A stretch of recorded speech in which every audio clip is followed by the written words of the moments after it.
Welcome back to the Shacknews Awards 2023. We have a couple more awards to deliberate on, and we're going to start with a very important one, Person of the Year, here at Shack News. This is inspired kind of by Time Magazine's Person of the Year that they have done for many years. It's someone who made a lot of news headlines or did something pretty fantastic or newsworthy during the year. So let me get into the nominees. We can get to talking about them and then get a vote out here. So here are the nominees.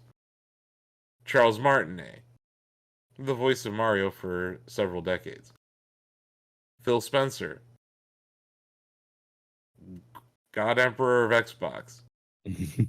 Shigeru Miyamoto from Nintendo. Sam Altman. Yeah, he's still CEO of OpenAI. Just checked. Sven Vinke, the head of Larian Studios, who released Baldur's Gate 3 this year. And Sam Lake, the literal embodiment of Alan Wake. And I believe a writer and director on Alan Wake 2. So, here we go. Steve, would you like to talk about Charles Martinet? Yeah, all right. I'll get the Daddy Mario, the original voice of Super Mario for decades. He was removed from the voice of Mario this year because he was getting a little older, a little up there, but he was still doing well. He is now, what is he now? The Mario entertainment ambassador. Yeah, Mario Ambassador, I believe. Even Steve Tendo does not know what that means. But I'm pretty sure you and I are Mario ambassadors, so I think we are. I think we could be Mario ambassadors. I don't know if we're not. I don't know what we've been doing with all our lives then. I don't know, spending a lot of time playing Mario Maker. But now he's pretty much gets to do whatever he wants, really, going out to shows and things to just represent the good name of Nintendo and representing Mario the best he can. I've met him a couple times. He's at conventions. He's nice, very nice. And I think he'll do a great job with whatever Nintendo does with him. And he was the I don't know if it's a spoiler or not, but he was the voice of Mario's father. Yeah. In the Mario Brothers He's movie.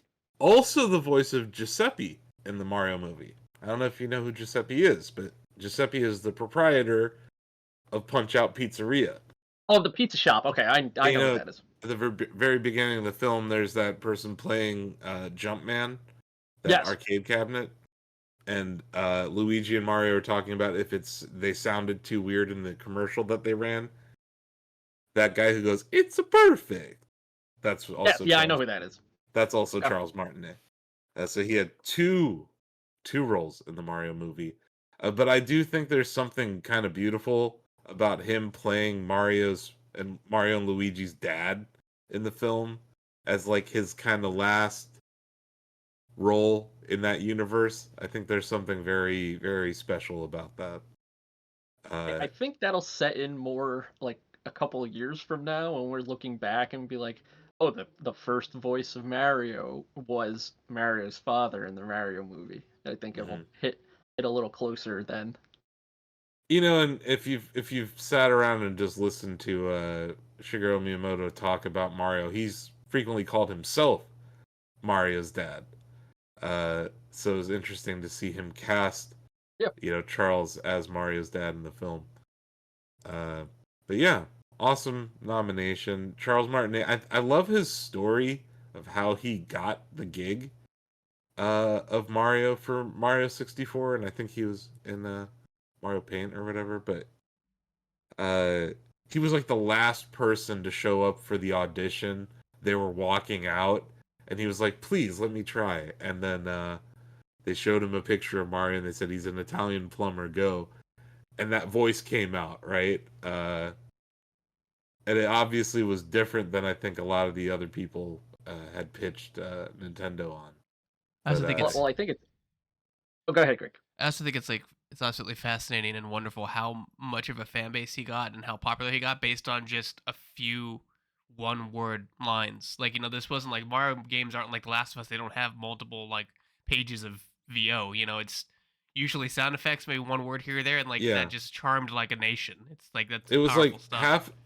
half of his voice acting was literally onomatopoeias, right? Like Yahoo, woohoo, and then like uh the other parts were like thank you for playing my game and like yeah, very basic things, but That's his longest uh line is "Thank you so much for playing my game." I think this is his Yep. longest line in the whole game.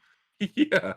Uh but yeah, it kind of speaks to how iconic his voice is that he can like let's a go, right? Like all these different things that he says have become ingrained in our minds. uh I think it speaks to just how iconic his voice truly is. Sorry, Steve, you were gonna say something. I think it's interesting when you hear him not do Mario voices because he has a couple of other roles where he's not like he has a couple of voiceovers in commercials and a couple of non-Mario roles, and it's like when you hear it, it's like that's Charles Martinet's voice, and it's like really, it's like it just shows how much of a range other than Mario he does. Because when you hear his normal voice, it's like huh, he doesn't sound that far off from Mario, but he's a great voice actor. His normal voice is kind of the voice that he used for Mario's dad. Yeah. That's what I thought was kind of interesting. And I've also met him in person before, and I want to say he is so great with fans, and is so Yeah. gracious with his time, and understands that relationship between like fans and a beloved character like Mario. Yeah, this is a great nomination and just an amazing career that he's had. Yeah. Next up for Person of the Year is probably our favorite Fair Trade Commission witness on the stand, Phil Spencer. That's what he did a lot this year was defend Xbox's right to buy Activision Blizzard. Uh, he kind of became the front man for that whole mission of acquiring Activision Blizzard. To me, that's the biggest thing that he was a part of this year. I know that he was involved in the Starfield launch and all those other things, but his role in the Activision Blizzard trial, I thought, was kind of front and center for most of the year. Communications with Phil from other people at Microsoft or other people at other companies. Uh, Phil's testimony also broke out like, hey, these are the companies that we tried to buy. I think there was a story that broke out about how they tried to buy Nintendo and they were literally laughed out of the office. But yeah, I think Phil was in the news a lot this year. And obviously, they're still running Xbox over there, and they've reorganized. He's no longer president of Xbox. That's now Sarah Bond's job. I can't remember. I think he's now like CEO of Microsoft Gaming or something is like Yep. the new title. Mhm. So yeah, Phil was part of that reorg. And yeah, while he's still going to be front and center, I think it's cool that Sarah Bond has been elevated to his old position, and she's going to do a Mhm. great job there. But yeah, Phil was just kind of in the news, and I think it would be hard to tell the story of gaming this year without Phil Spencer being included in that. Yeah, he's one of the most recognizable like company studio heads in the gaming industry. Even people that don't follow the industry know Phil Spencer. A lot of my friends know who Phil Spencer is. And yeah, Mhm. it felt like every few months he was either doing something or saying something or was at the center of something.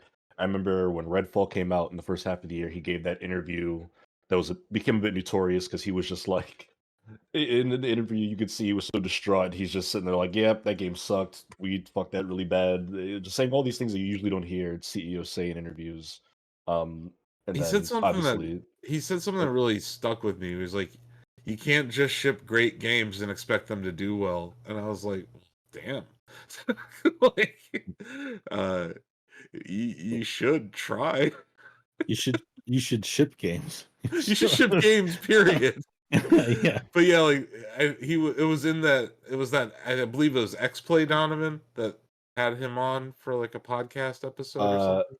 XCast, kind of funny, yeah. XCast. Their Yeah, sorry. Xbox podcast. Yeah, but that was like the day the review embargo lifted on Redfall, where it's like 99% of the time when a game comes out and gets review bombed, nobody's doing interviews. If anything, people are canceling them. So that was like his first major, I think, showing this year. And then, of course, all the FTC stuff, seeing his emails talking about Game Pass and whatnot, and then him showing up at BlizzCon and being like, "We own you now, enjoy."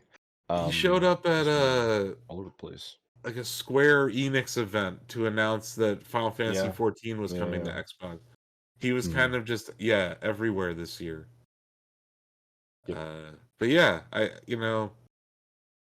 Xbox as a platform may not be doing extremely well, but I do think that their leadership seems to have an idea of where they are headed. That's Mhm. like that's kind of the bottom line with Phil Spencer with me is that like Xbox gaming or gaming at Microsoft in general has always had like a harder time among the rest of the company. It seems like, and if Xbox and Microsoft gaming fail, it will not be for lack of effort by Phil Spencer because that guy has been working his butt off and arguably doing it with like the least amount of resources in the company on some levels. Yeah, I don't.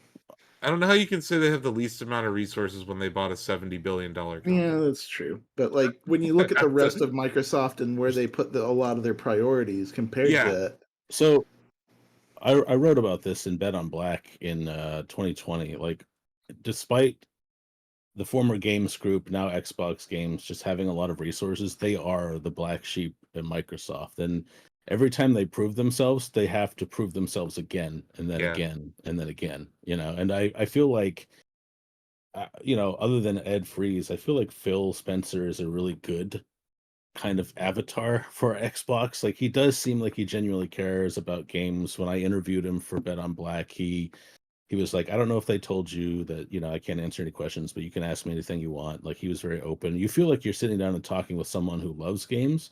Mhm. But I have trouble, like, as much as I do feel he is personable and a genuine gamer, there's so much baggage with Xbox in general, So that's why Yeah. whenever I think of Phil Spencer, I also think of the good things and then the not so good things about the Xbox brand.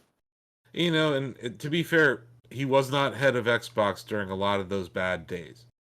He's kind of was No.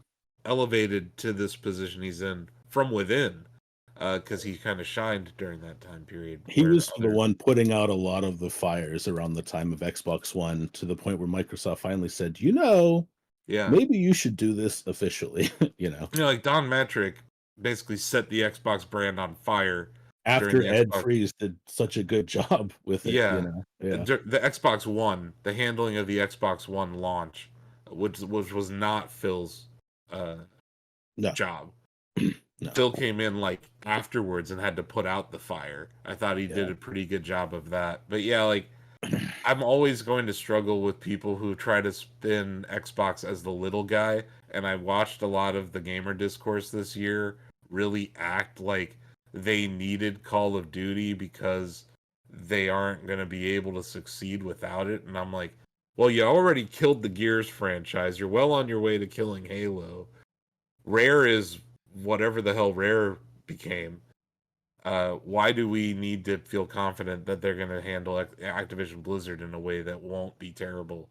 Yeah. And Phil is one of those answers, I think. Like, But if anything, I feel like there's a hard drive headline in there, like ownership by Xbox somehow causes Blizzard to release even fewer games. You yeah, know what I mean? Like, that's gonna happen. It's weird. Like, I think it's better. He's better than Bobby Kotick, but mhm. I don't think Phil Spencer's necessarily the problem. But that baggage does follow him. And I know that I'm kind of focused on the Activision Blizzard story here, but like he had been one of the most public advocates for the deal, Yeah, and it is an anti-competitive deal. Like you took a third party, the largest third party on earth, and you made it a first party. You made it first party. That's yeah, anti-competitive. And to sit yeah, here and watch all gamers, or a lot of them, act like this isn't, was insane. It's yeah. like we're the narrative was that Sony was the big bad in this. And I'm like, Sony is okay, maybe $100 billion company. Microsoft's $2.5 trillion company.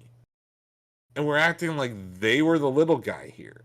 In A an lot industry of where this, Nintendo's like 50 billion, all these other yeah. companies are smaller than Nintendo. So I think to add on to that a little bit, I think the perspective was basically something like whenever PlayStation released A Last of Us or God of War, Xbox was like, "Oh, congratulations!" Like this is his perspective. And then when Xbox is like, "Cool, we're gonna have Call of Duty," then PlayStation threw like a public conniption fit about it. And it is, even though it's anti-competitive, it looks even though it's But act and they're in the Last of right. Us is a first party game. Yeah. Call of Duty was third party for 20 years. Yeah, I think that's a false equivalency. I see what I don't you're want to get saying. into Craig. this, but like It, I think it, it's it is a important to false bring up. equivalency, although I do get what you're saying. Like there are optics around certain things, but they're not equivalent. I think a lot of this discourse stems from consumers who still believe that the console war Yeah. is the sort of thing it was in the 90s, which that's always been marketing spin. That's all that is, you know. Yeah, and if Microsoft could buy their way to a console war win, wouldn't they have done it by now? Yeah. Like, what are we talking about? That narrative has just been incorrect for a really long time. It's weird because they are the underdog who doesn't acknowledge their huge trust fund. Like, you Yeah, know, it's you like they were can't the ignore underdog. that. They were the underdog with Zune. Yeah. But at the time that iPod was kicking Zune's ass, Apple was a fraction of the size of Microsoft. Yeah. So it's like, I would appreciate if the discourse could at least take everything into consideration here instead of Yeah. just acting like it's just the PlayStation division against just the Xbox division. Because Yeah. sure, PlayStation has handed Xbox its ass for several generations. hmm But like, if you look at the bigger picture, it was just really gross to see gamers caping for a multi-trillion-dollar company against. Yeah. And look, I don't love regulators, but the FTC is there to prevent anti-competitive deals. Yeah. And they have failed Yeah. pretty miserably. The funniest thing out of all of this is that now we're going to have COD on Nintendo hardware for 10 years. Yeah. And that's just hilarious. That's the 'Cause- thing. Like, even Spencer has to spin that. Like, I feel like one of the reasons they were able to push that through was because of very ambiguous wordings. Like, well, we're going to release COD on PlayStation hardware for the foreseeable future. And you have to be like, now what does that mean? You know, Yeah. like you need to scrutinize that wording. That's part of our job. And that's right? why Nintendo's like, put it Yeah. in writing. Right. Like, tell us exactly how long and put it in writing. The CMA in the UK was like, put it in writing, and also sell your cloud rights to distribute to Ubisoft because it's anti-competitive. It's like the CMA saw at least one element of anti-competitive nature here. Japan had some issues with it, and that's why Nintendo actually negotiated with Microsoft on this. And it's not that Microsoft has done, like, look, Minecraft's on everything. You know, they acquired Mojang, and Minecraft's on everything still. So it's not that like everything's going to be like this, but everything focused on COD. Before we move on, I just want to point out that it's really gross. People forget why Activision was in a position to be acquired. Mhm. Like, everyone has forgotten that.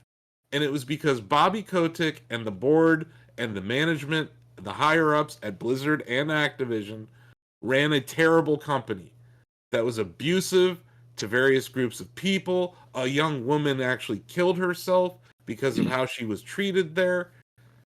The Cosby Suite existed at BlizzCon. Like, the amount of stuff that led to Activision Blizzard share price collapsing the year before the deal is like completely washed away. They were just like ignoring that. So it's like you're cheering for a horrible thing that happened, and then a giant corporation benefiting from that.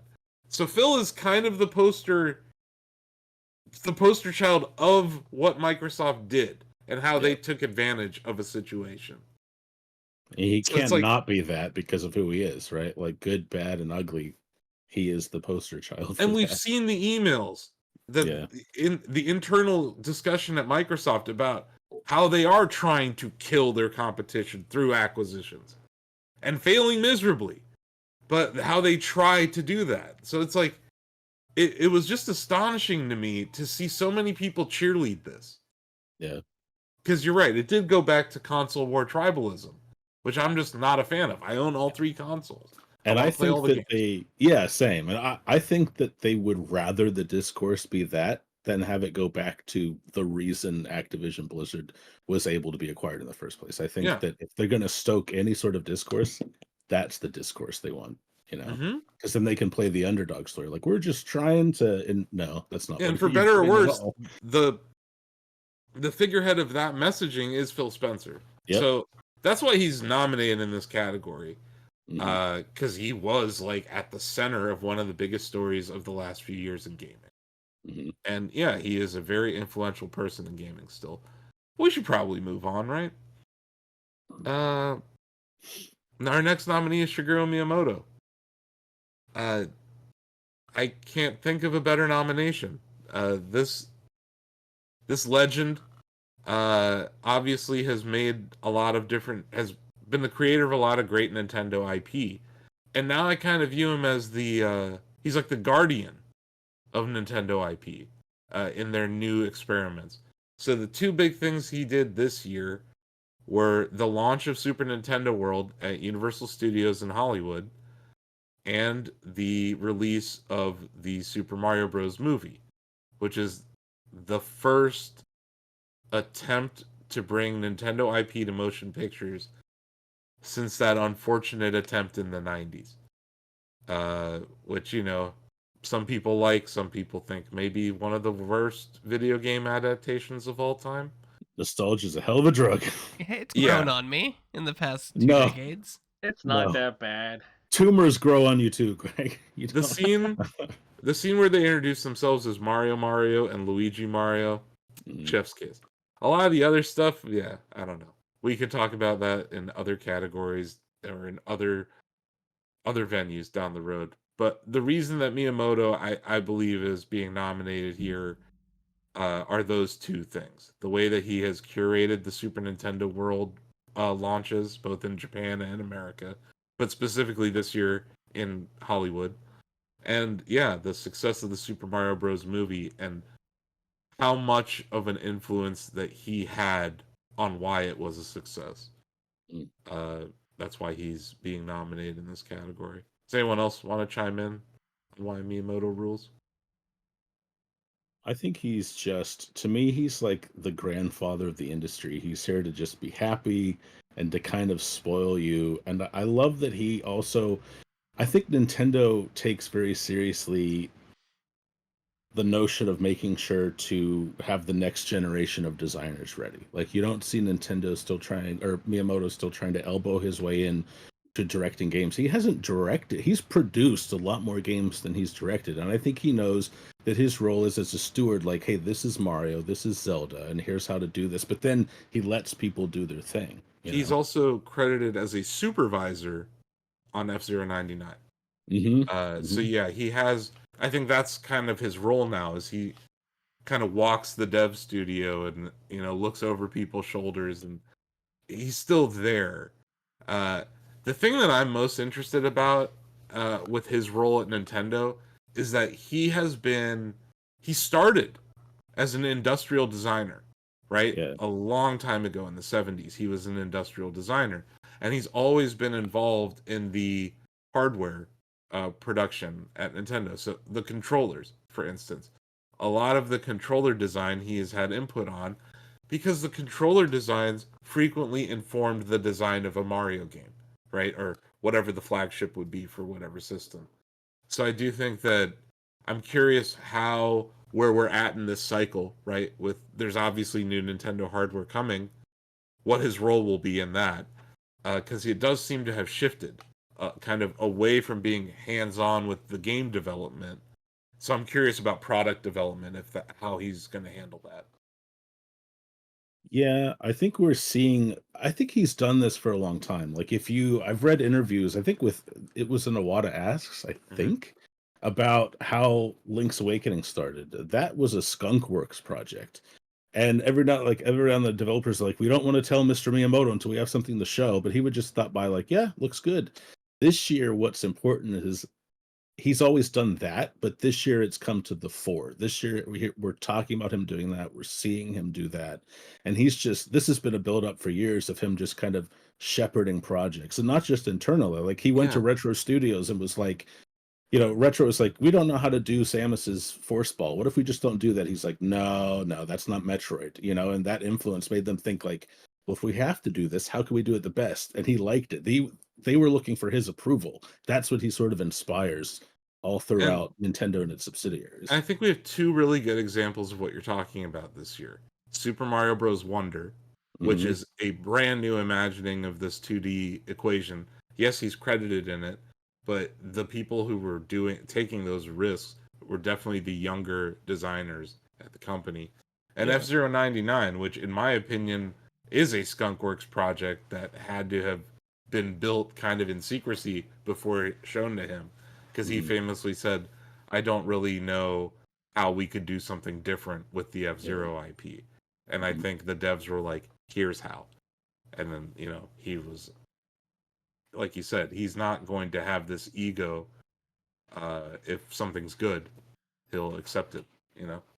But yeah, I just think that his role in Nintendo is very important. And this was a hugely important year for the company that required that attention to detail. And he nailed it in every one of his roles. Super Nintendo World in Hollywood is packed, like Yeah. ridiculously packed. And yeah, the Mario movie did pretty well. We might get to that in another category, but $1.4 billion in sales. Yeah, we'll get to it in another category. But yeah, I just think Miyamoto definitely deserves this nomination. Once again, I don't think you can tell the story of Nintendo this year without talking about him. Mhm. Yeah, so it's both of Mario's dads are being nominated here. Uh, Next nominee, unless anyone wants to declare their love for Miyamoto-san. Next nominee is Sam Altman. This is kind of an odd one, but we have been covering the OpenAI story all year here at Shacknews. It's undeniable the effect that AI is having on society and our industry specifically. OpenAI is at the heart of this with their GPT service. And earlier, what was in November of 2023, Sam Altman was ousted by the board of directors. We still don't know why. No one does. Mm-hmm. Only Sam Altman and several board members do. Uh, for a weekend, former CEO of Twitch, Emmett Shear, was being named interim CEO, and he asked the same question I think any of us would. Said, so, why did you fire Sam Altman?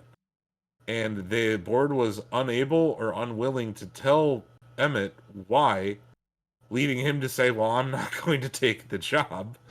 And obviously there was about 700 employees that were all going to walk out. While we don't know all of the reasons behind why this happened, we do know that this is an $80 billion startup that Microsoft owns about half of, that was at the center of one of the biggest tech stories of the year. And the CEO was mysteriously fired and then brought back uh, within a week. I've seen a lot of people try to compare this to the Steve Jobs story arc at Apple, and I just have to point out that Jobs was gone for almost 13 years. Sam Altman was gone for like 13 days. They are not the same. Steve Jobs created a company called Next that was then acquired by Apple. Next was actually at the heart of most of the revolution in Mac OS and iOS and a lot of things. Sam Altman didn't have to go through any of that. He threatened to. Even a scared Satya Nadella spun up a completely new AI division in a weekend just to hire Sam Altman. And the funniest thing happened. No one at OpenAI wanted to work for Microsoft. So they ended up having to bring Sam back to OpenAI. Uh, Yeah, I just think that story was one of the stories of the year in technology. Literally the CEO shakeup at OpenAI. But even ignoring that, his role as CEO of OpenAI has had an undeniable influence this year. We've seen websites completely change their business models. Uh, we've seen mass firings in all sorts of industries, but definitely creative industries. We saw the fight with the Writers Guild uh, and the motion picture. What I don't know. There's like some studio association. AMPTP. Yeah, whatever the hell they are. Those assholes. We saw the Writers Guild begin to actually strike. We saw the Actors Guild strike. We see what's going on with graphics designers and voice actors and likeness rights.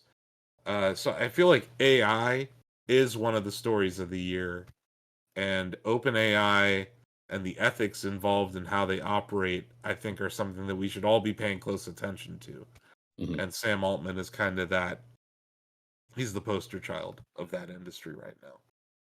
He's also just such an interesting character because he's like the rare CEO who is like on multiple occasions said things that you would think would go against the best interest of his company or what they're doing. Like he's openly been like, yeah, like we're not really still 100% sure like what all this AI stuff's going to do in the long term. Like things you should say when you're running an AI company, which I think has made his public perception very weird. And I think even a couple of months ago, had we been debating this topic, I would have pushed against the nomination at all, but him getting ousted and then like the insurgence of OpenAI employees at that company writing an open letter saying like we will leave, like all of us, we will all go and take these jobs in Microsoft, who's already offered us equal pay and benefits. Mm-hmm. It's not something you see very often in tech, and him just kind of like strong arming his way back into the company. He must have some sort of mark on that business and people there. So Well, yeah. he's considered one of the best uh, technologists in the AI space,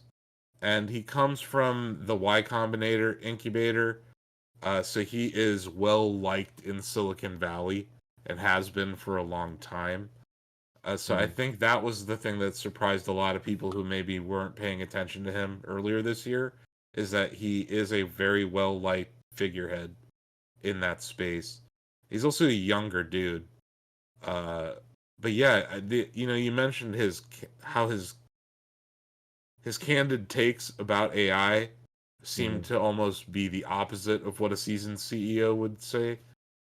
Uh, he it must have been a week before this whole thing really started.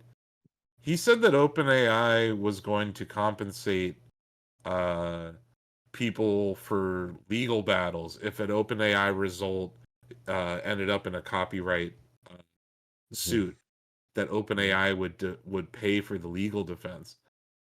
And it's hard for me to ignore that he said that like a week or two before all this other stuff happened. And that kind of goes back to your point, Donovan. Just he says things that other CEOs probably wouldn't. Yeah. I think that's kind of interesting. And obviously, his employees really like working for him. That was the other thing that we learned. But yeah, anyone else have anything they want to say about Sam Altman, or we can move on? I think we can move on.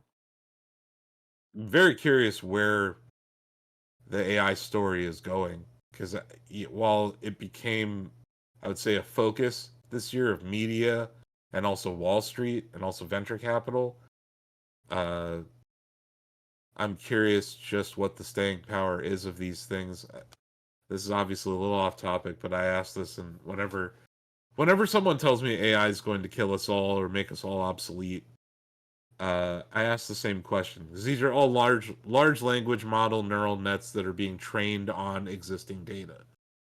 If all the media is bankrupted by AI, what are they going to train the AI on going forward? I don't think anyone really has an answer for that yet.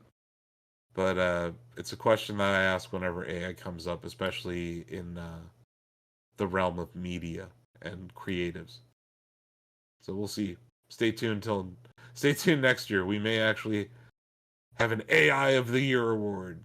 No, probably not. Our next nominee I love this one because I think this is an example of an entrepreneur who took a risk on his company, bet big, and won.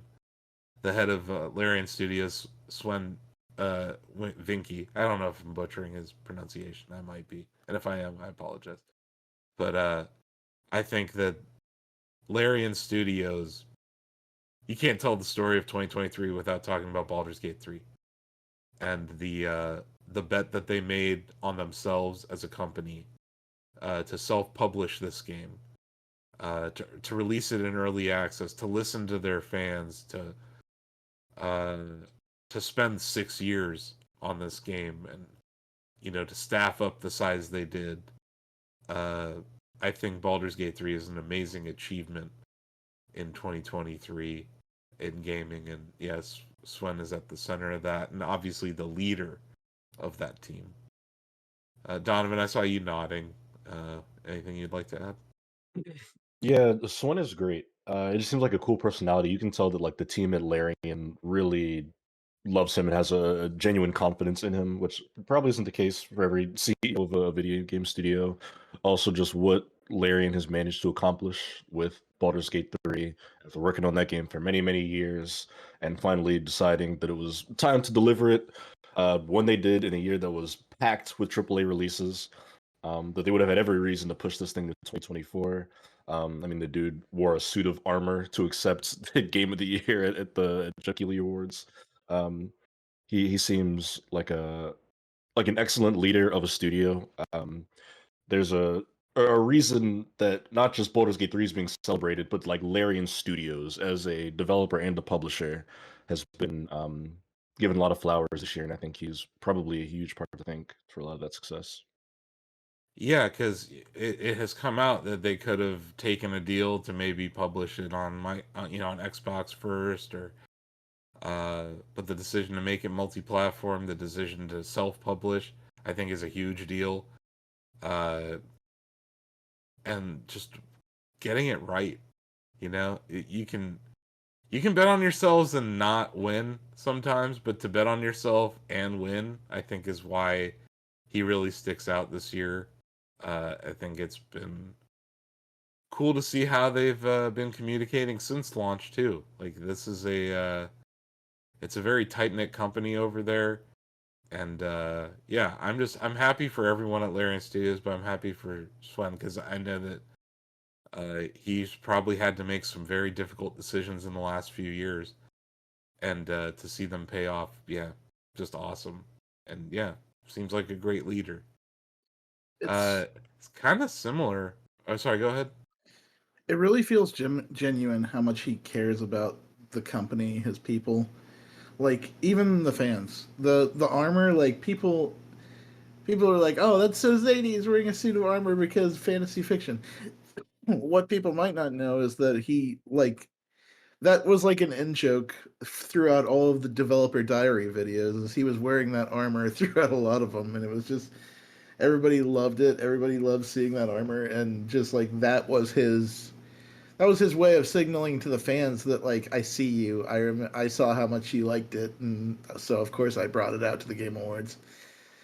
And he like this is I don't know if speeches fall into the cutoff category, but he like brought his Game Award speech to Twitter and posted the whole thing in its entirety.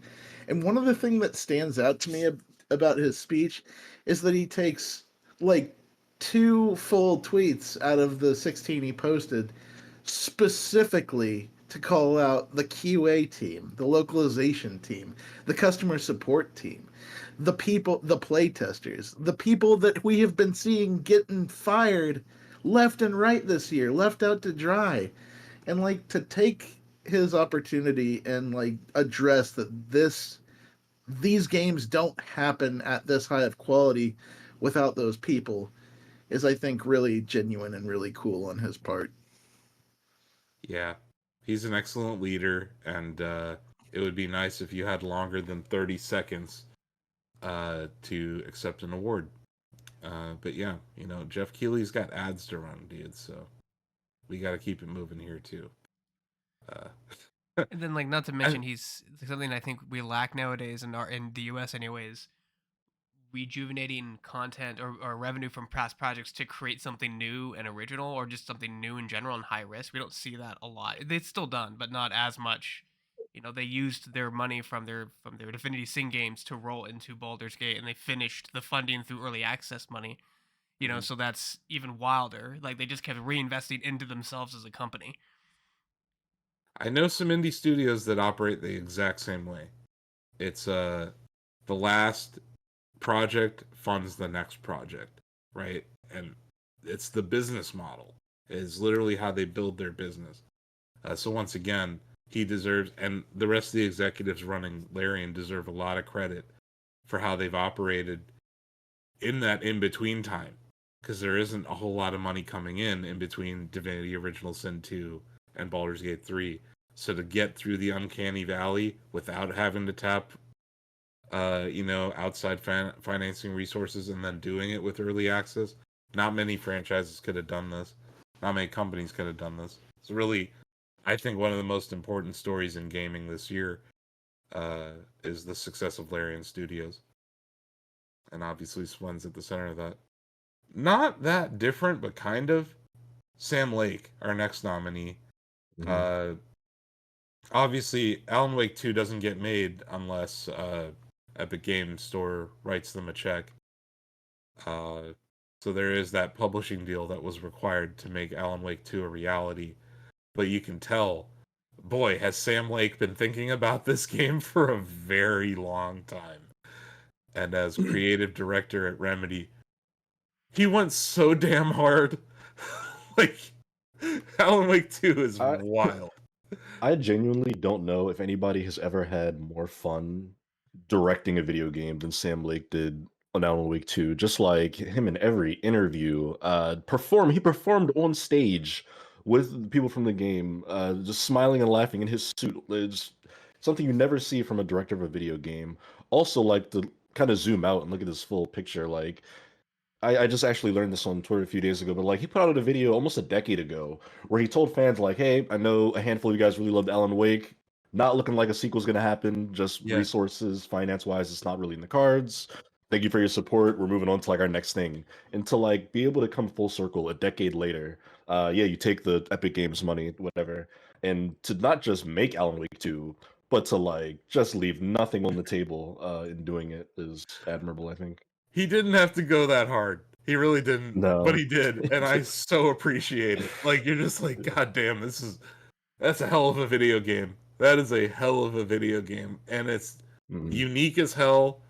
And yeah, like you said, it was all but that franchise was all but dead, right? Like there was no way we were getting.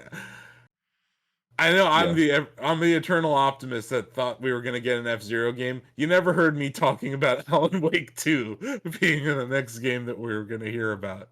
And I remember when Mhm. it was announced, we were all just baffled. Because Remedy's coming off of Control, which is Yeah. like critically acclaimed, hugely successful game. We're like, oh, they're gonna stay in this universe. No, they went back to Alan Wake 2, and maybe this is the same universe. There's a hint that that could be the case. I think it That also all the speaks. Remedy games are somehow connected. But yeah, Alan Wake 2 is awesome, and Sam Lake is awesome, and I'm. It's cool to see him smiling about this game. And like you said, he had fun making it, and it shows. But yeah, I definitely one of those standout individuals this year, and I'm just happy for everyone at Remedy that they finally got to make this game, and that it has been received so well.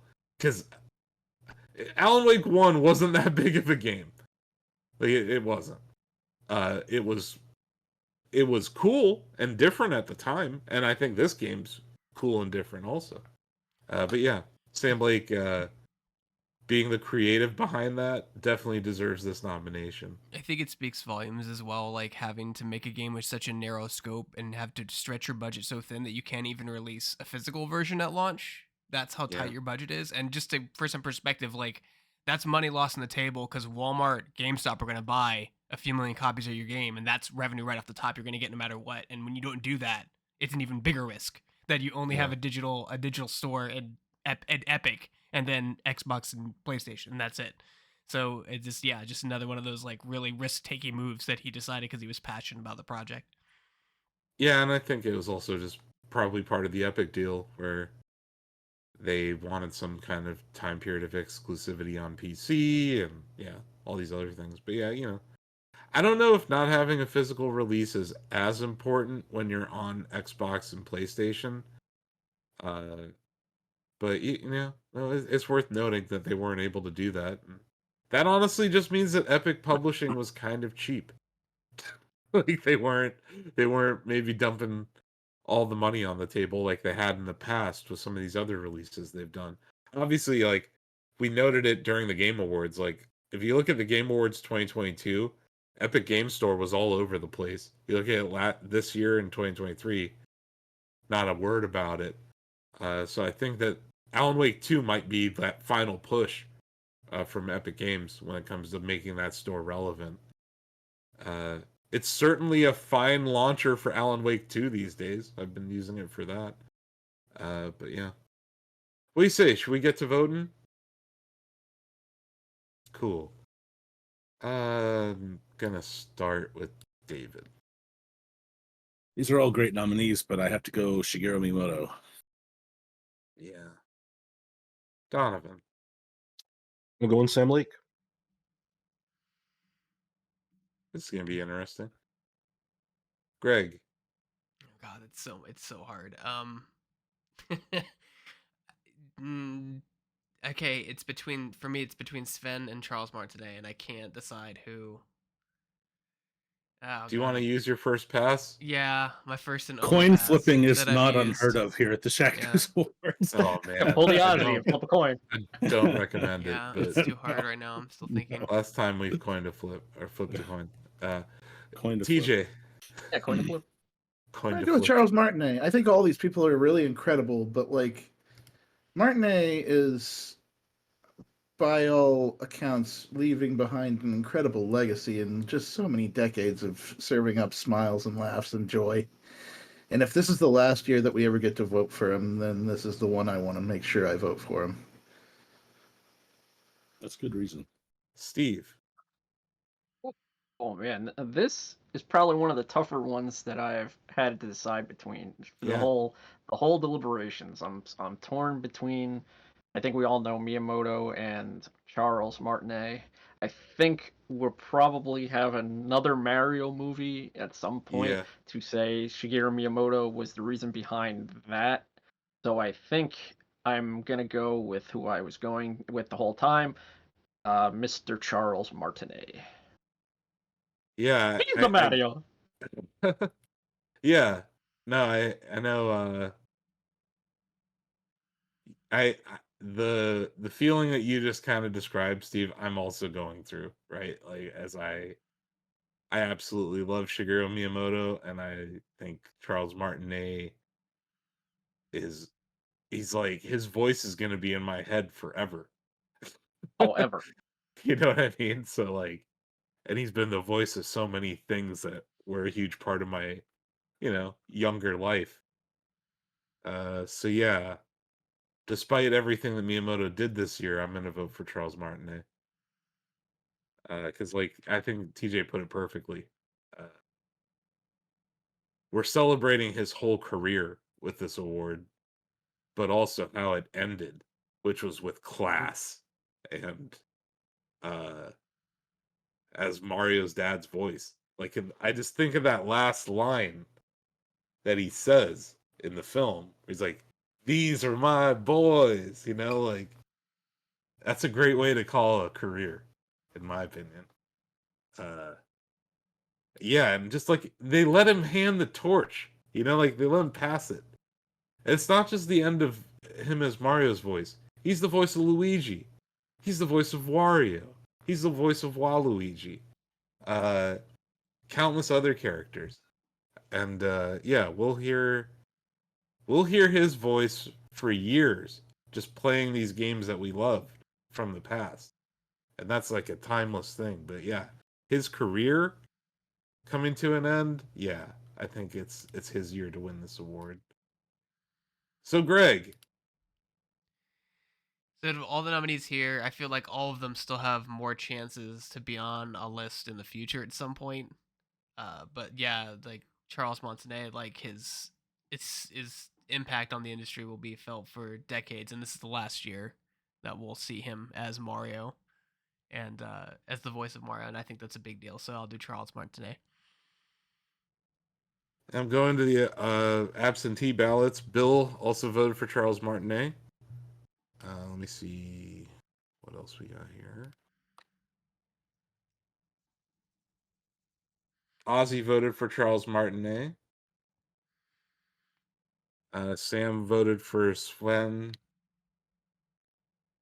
So yeah, we have a pretty decisive victory here for the person of the year. Charles Martinet, for your amazing career as a voice actor in the video game industry, and now as your new role as Mario Ambassador, we have enjoyed cheering you on. We've enjoyed interacting with you, and hearing your wonderful voice bring us so much joy. And yeah, like I said, I just can't think of a better way for him to end his career as a voice actor of Mario than playing Mario's dad in what is the most successful video game adaptation film of all time. Yeah, I just think it's awesome, and I hope we get to hear him just throughout time. I just hope we get to hear him again, because he's such a, if you've ever watched him in an interview or heard him talk, he's such a delightfully nice person. And that's what this is about, people, this award. Charles Martinet, you are the Shacknews Person of the Year 2023. Yahoo!